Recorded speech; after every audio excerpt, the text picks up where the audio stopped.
Hi, my name is and for this project I used Wix, which is a website maker, Bubble.us, an online graphic organizer, and Animoto, a presentation site, along with EduBlogs, which is an educational blog site that teachers and students can use. I chose to make a website that the students could use in order to learn about digital literacy, discover how to use a new presentation tool, gain experience with posting and responding on the blog, all while sharing about their school culture and learning about other schools. The website's laid out fairly simple. I have the homepage. From the homepage, you can see a video that first came up that kind of explains to the students what it is that they would need to do for this project. I added the video after the usability test because I noticed that several of my students were just kind of clicking randomly throughout the site with no clear guidance of where to go. Again, even though there was text here, as we found from our class, the text, if it's not very engaging, tends to be skipped over. That's exactly what my students did. So putting the video in helps to draw in their attention and to guide them as to what I'd like for them to do on the site. This link accesses a rubric that the students can go over to see the criterion their project must meet. The plan links to Bubble.us, which is an online graphic organizer tool that they can use to brainstorm and develop the ideas that they want to put into their presentation. I really feel like this is the major part of where that digital literacy component starts to strengthen, and I'll talk more about that in a second.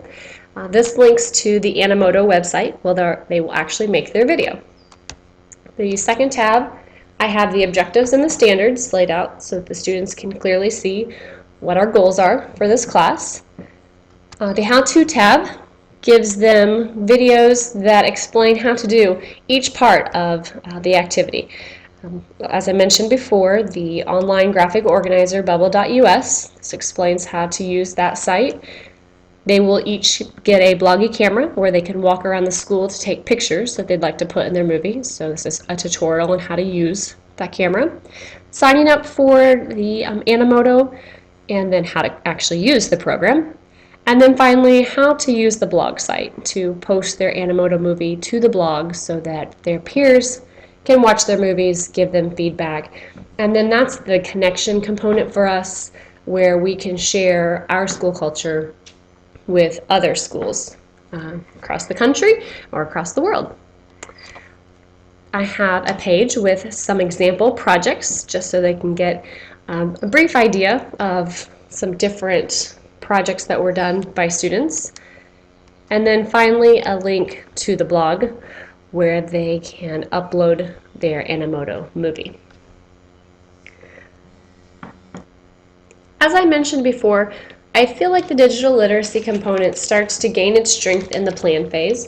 This is when the students can stop and think about what areas of our school they'd really like to share with others and what pictures would help to exemplify those areas. When they're in the brainstorming phase, they have the opportunity to come up with several different options of pictures that they would like to use, and then take that and narrow it down and really think about how they would like to compile those coherently into the Animoto video. My goal for the students is to help them realize the impact of the pictures that they have chosen and how that can express the culture of our school in a much more powerful way than simply text or verbally telling someone about our school. I also want to get them excited about sharing our school culture and learning about the diversity from other schools. This was my first attempt at making a website, and I found that the Wix program was very user-friendly. In addition to creating a project where students would learn about digital literacy, I found a new tool that I would like to use in the future where they can make their own Wix site. And there's a multitude of different ways that that could help to increase their digital literacy. So overall, it was a really great project for me to learn about, and the students that did this through my usability test were very excited about it, and so I'm looking forward to using this next year with my students.